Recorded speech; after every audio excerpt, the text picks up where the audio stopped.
Hello students, welcome to the video lecture series organized under Gyandoot program initiated by Department of College Education, Government of Rajasthan. I am Dr. Kiran, Associate Professor in English.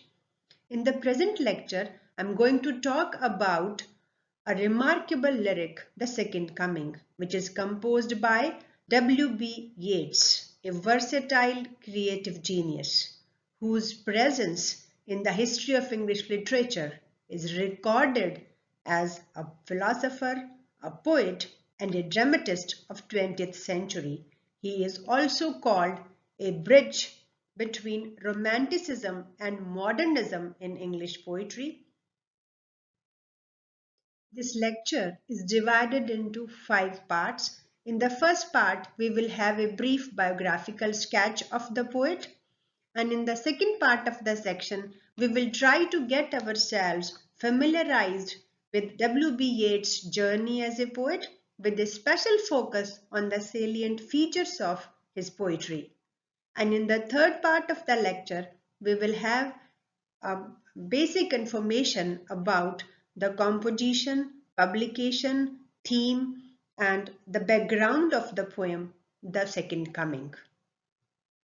And in the fourth part, there will be a brief analysis of the contents of this poem, The Second Coming. And the last section will be in the form of a discussion about structure and style of this lyric. So students, let's get started with a brief introduction with the poet. Full name of W.B. Yeats is William Butler Yeats. He was born in 1865 at Dublin in Ireland. He died in 1939 in France.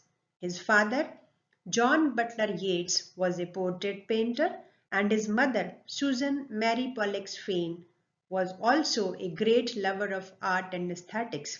We can say W.B. Yeats inherited his love for art and literature from his parents. He was educated at Godolphin School, London, Erasmus High School, Dublin, and Metropolitan High School, Dublin. Thus, we can say that he began his education from London in England and completed it at Dublin in Ireland. W.B. Yeats began his journey as a creative artist with his involvement in Irish literary theatre that was founded in 1899, and later on he himself established the Abbey Theatre in 1904, which played an active role in the growth of Irish theatre.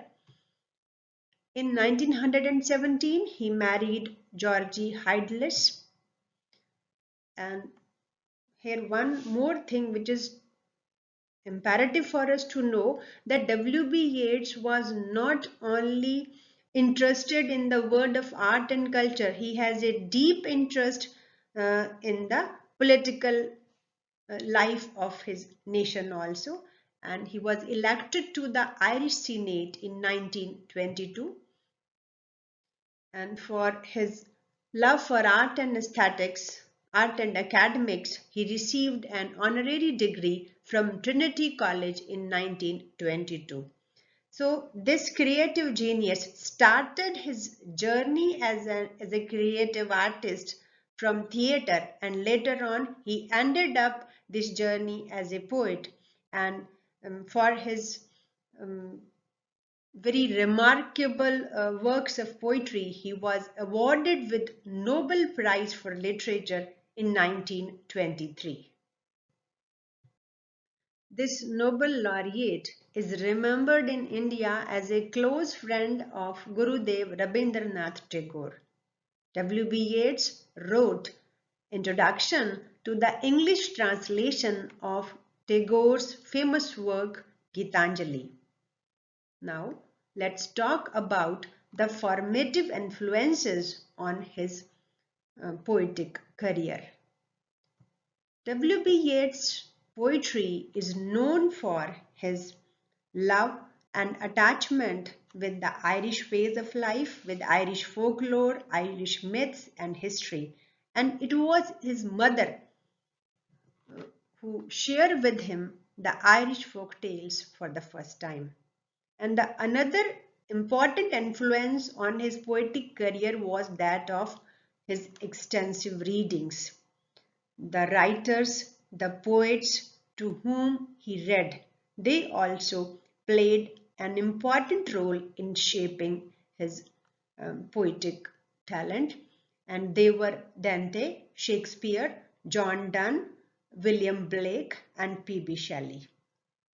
So, along with his love for Irish folklore, his love for romantic literature of the Romantic era, he was also greatly and deeply involved in the political life of his nation. And the influence of the Irish nationalist leader John O'Leary is also reflected in some of his poems. And another influence was that of Mordugon. W.B. Yeats fell in love with this female Irish nationalist, Mordugon, and he addressed many of his poems to Maud.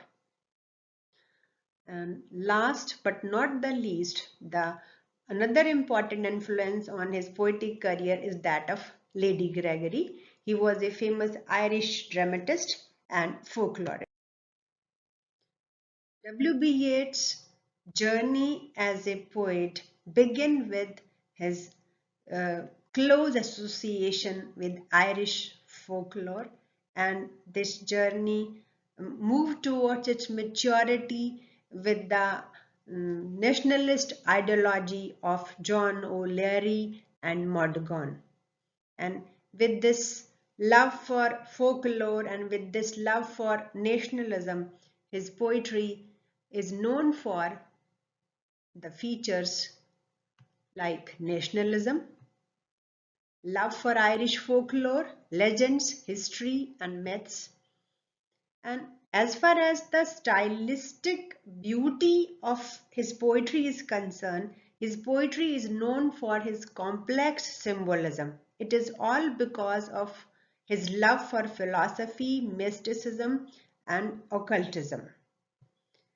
And he has also experimented a lot in the field of versification in terms of poetic diction, especially in terms of poetic diction, I would like to emphasize, which we will talk with reference to this very poem, The Second Coming also. And another important feature of his poetry is lyricism. W.B. Yeats has many collections of poems to his credit. To name a few are The Wanderings of Oisin and Other Poems, which was published in 1889, Responsibilities and Other Poems, which was published in 1916, and his collection The Tar, which was published in 1928.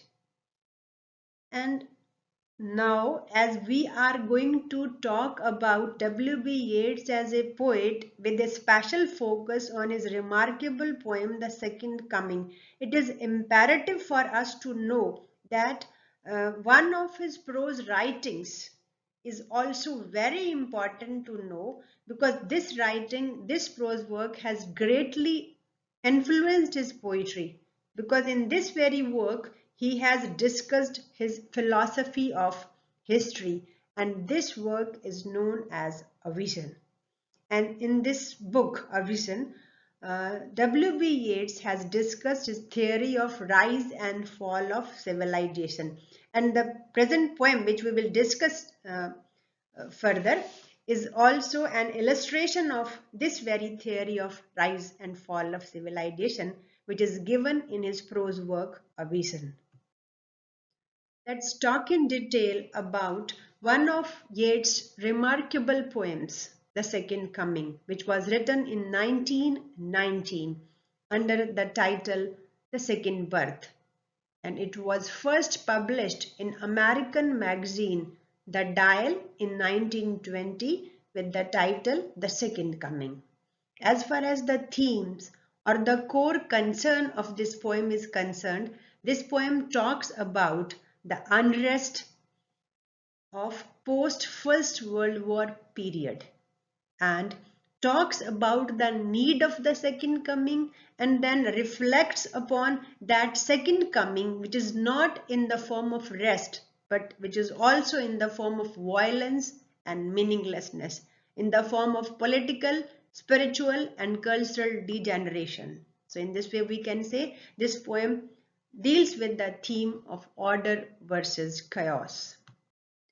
This poem is based on three important concepts. One from W.B. Yeats' world of philosophy, another from his understanding of religion, of Christianity, of Bible, and the third one is from the world of myths.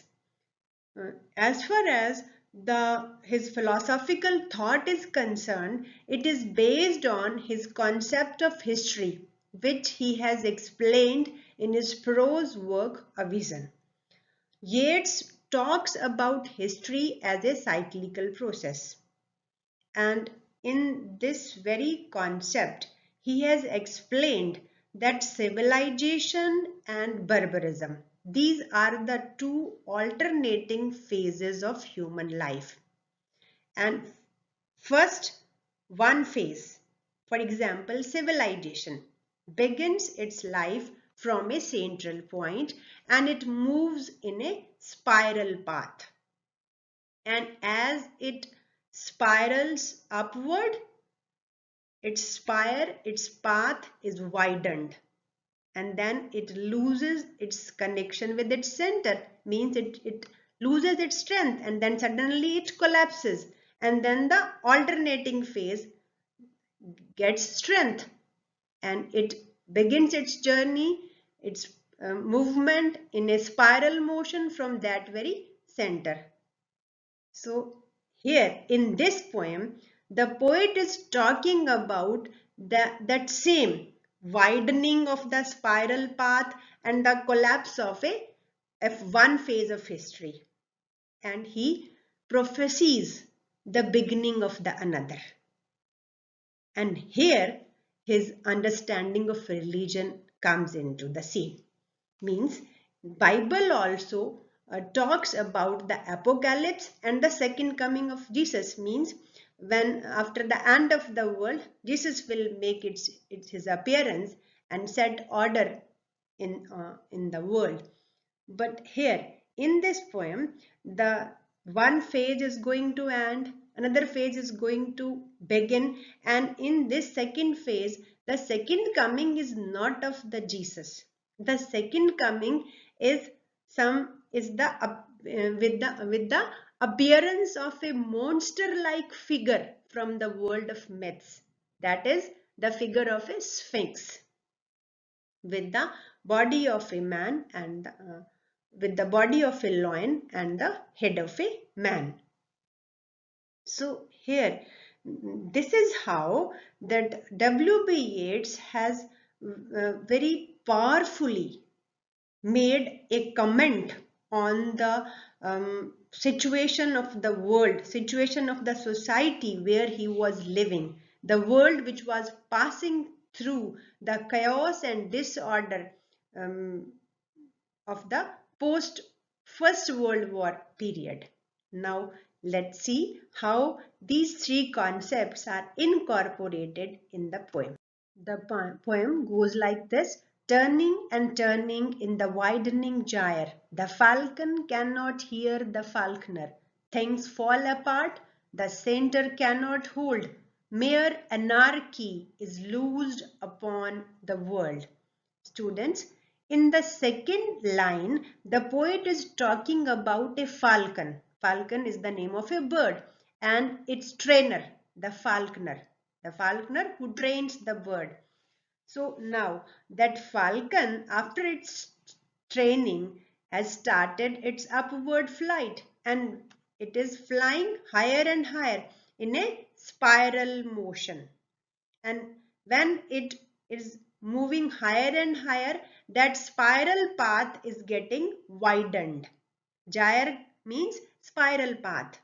Students, यहाँ मैं आपको बताना चाहूंगी कि poet एक पक्षी falcon और उसके ट्रेनर फाल्कनर के बारे में बात कर रहा है। फाल्कनर ने फाल्कन को उड़ने की ट्रेनिंग दी। एक सेंटर से उस फाल्कन ने अपनी जो फ्लाइट है शुरू की, और वो जो फ्लाइट है वो किस मोशन में थी? स्पाइरल मोशन में। और स्पाइरल मोशन जो है, जैसे जैसे वो और हायर फ्लाई करता गया, that spiral path got वाइडन्ड।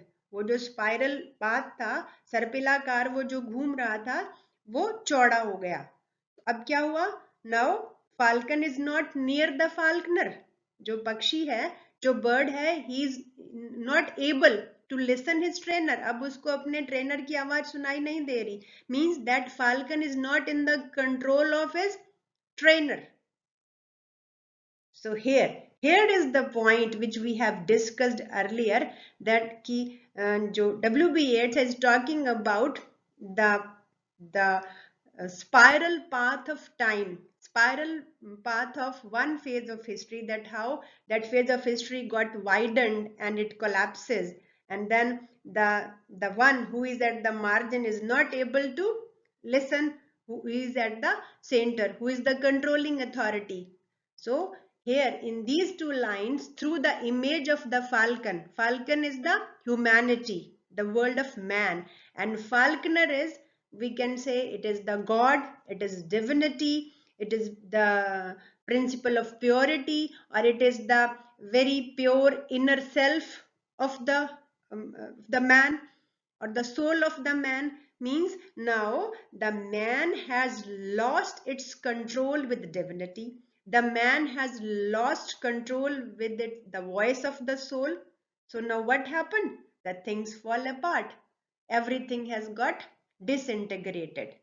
Everything has got scattered, because now center means the falconer is not able to control the falconer, because there is a distance.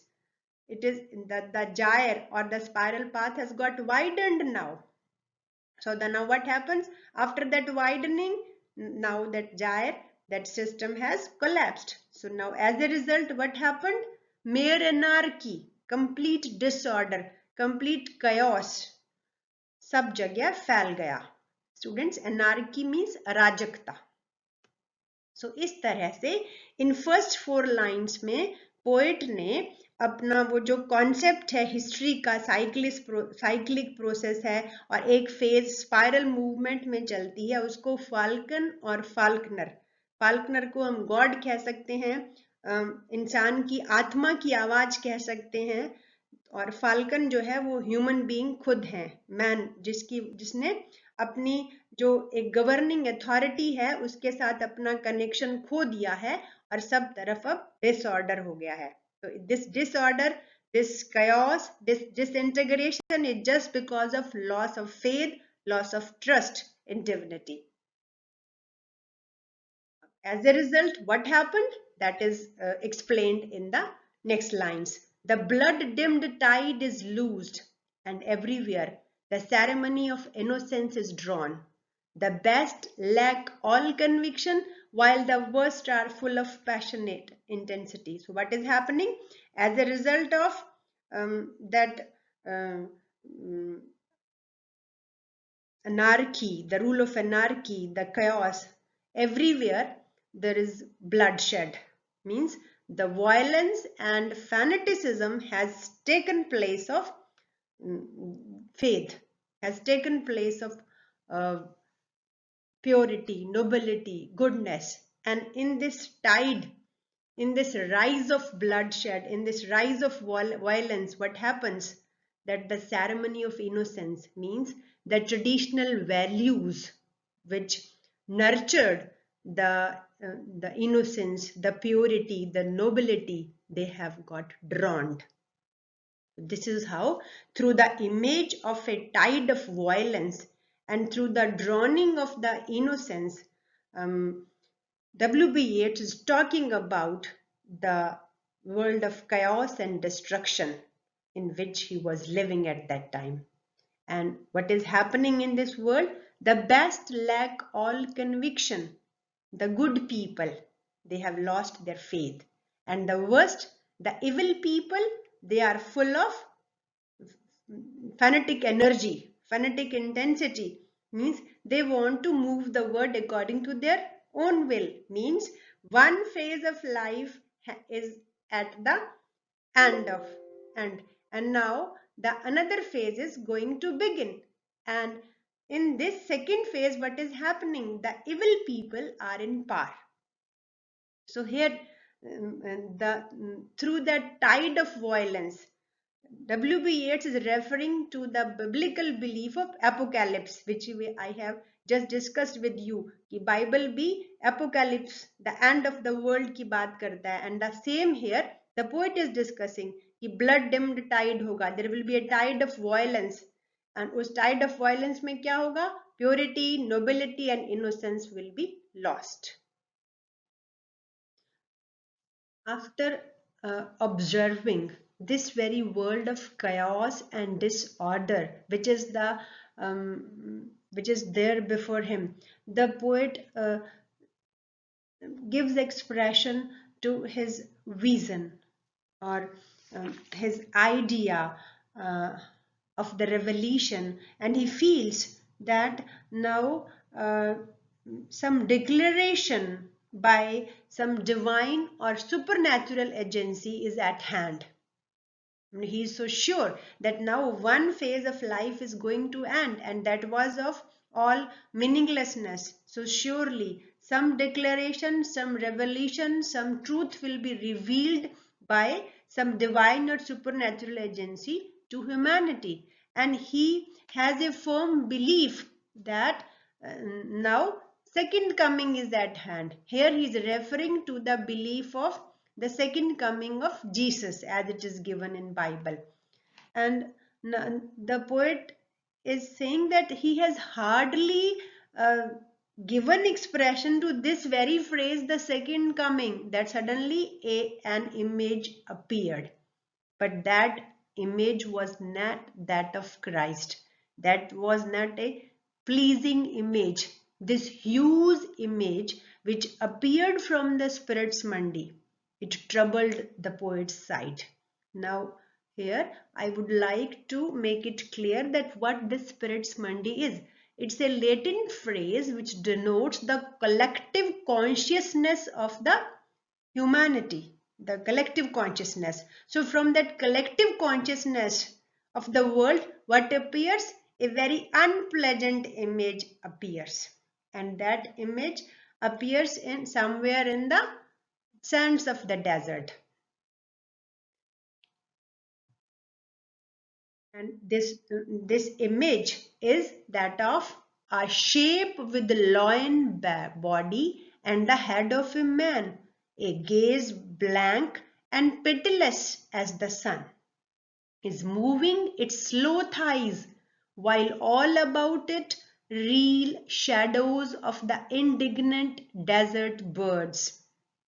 Here the poet is talking about that unpleasant figure, and he is describing this figure as a sphinx. Means this figure has the lion's body and the head of a man, and it is moving. Its gaze is pitiless, means no feeling of compassion or affection or attachment is there. Means the whole effect is terrifying. It is moving its slow thighs, and what is happening? That the desert birds, they got angry. In anger and irritation, they are just flying around that very horrible shadow of the sphinx. And with the appearance of that sphinx-like figure, what happens? The darkness drops again. Means now no light of hope is there, no light of nobility is there, no light of goodness is there. And then the poet realizes that the 20 centuries of stony sleep of Christianity, means the one period of 2000 years is now going to be get disturbed by a nightmare. And what is that horrible dream? Means a cradle is now again rocked, but this time this cradle is not that of Jesus, but it is that of a rough beast. And rough beast has come to take hold of the whole world, because this very rough beast, this very sphinx-like image is moving towards Bethlehem.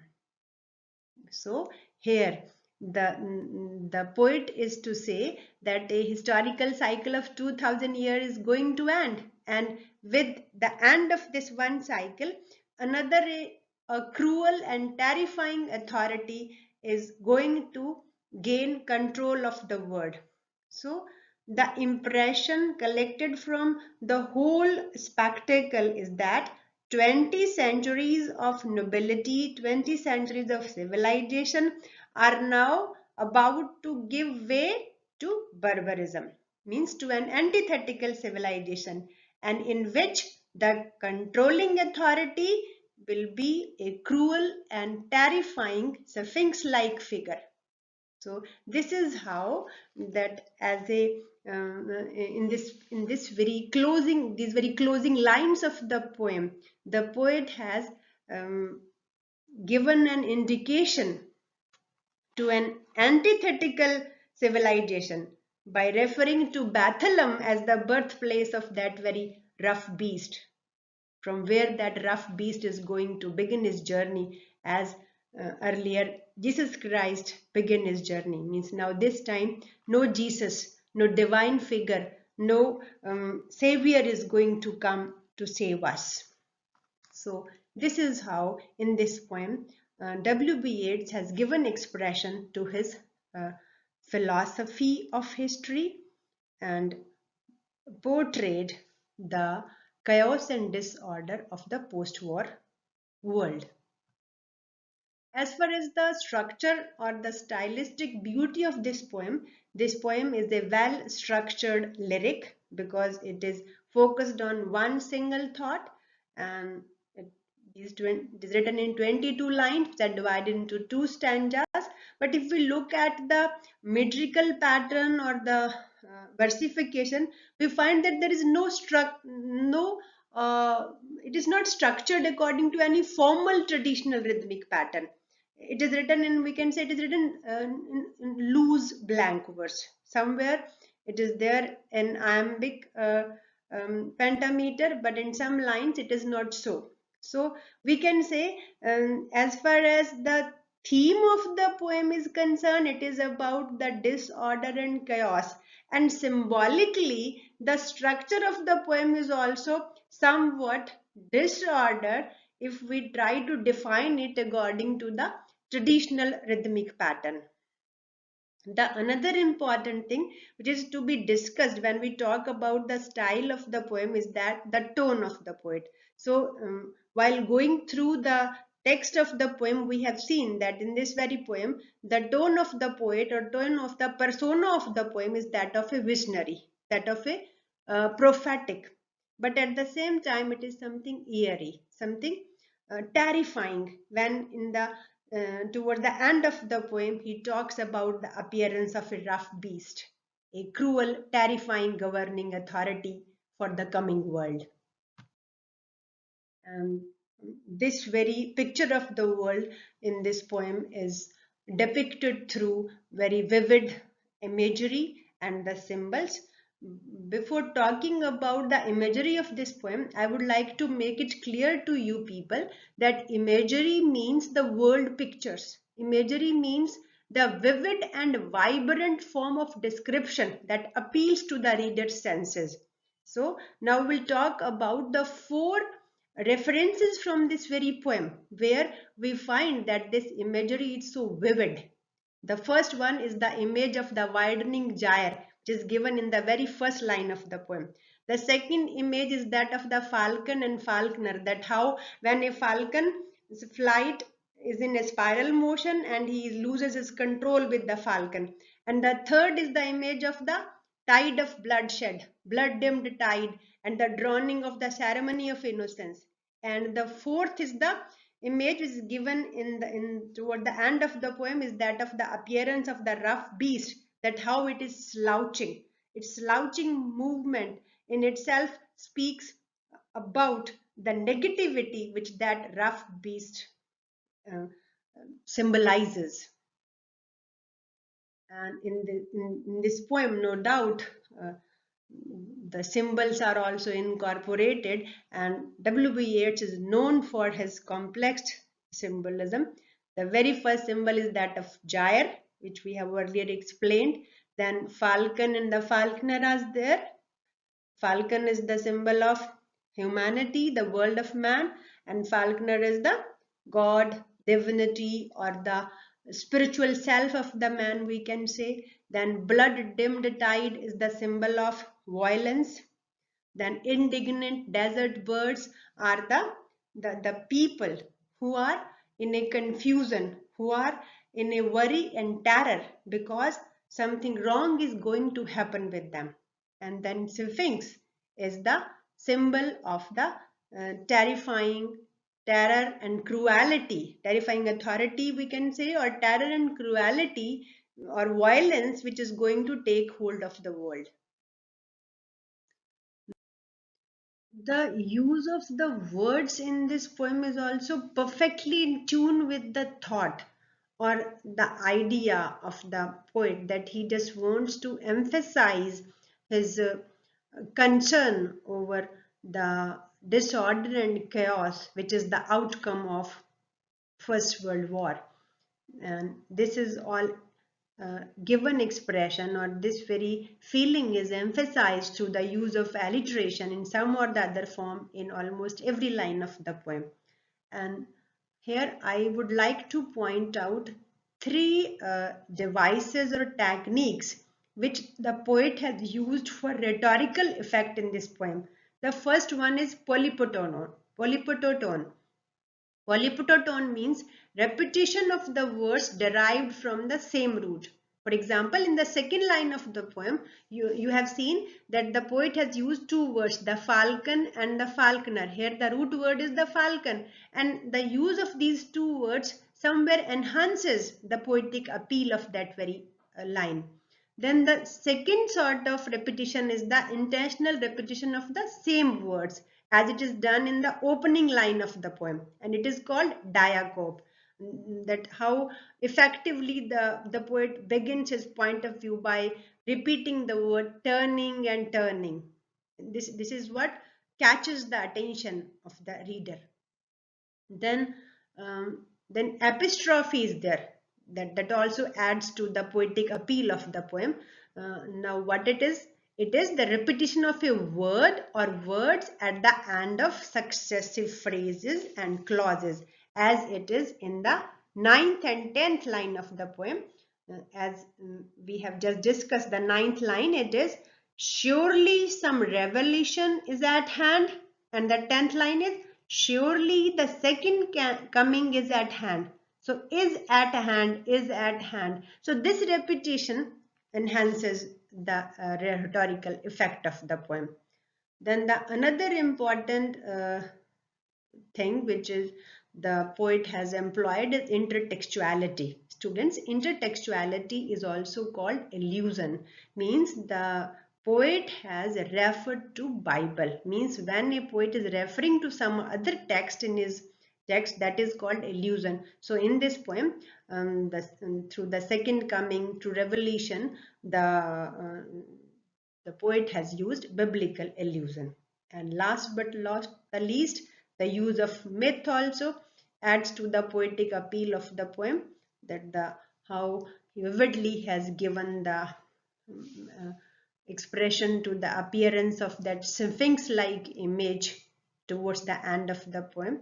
So student, this is all about this remarkable lyric, which is an illustration of Yeats' theory of the rise and fall of civilization, a powerful poetic comment on political, spiritual, and cultural degeneration of modern civilization. So students, I hope now you have a clear idea of this lyric, The Second Coming. Keep reading W.B. Yeats, keep exploring more about his poems, that how they reflect his concept of history. Thank you.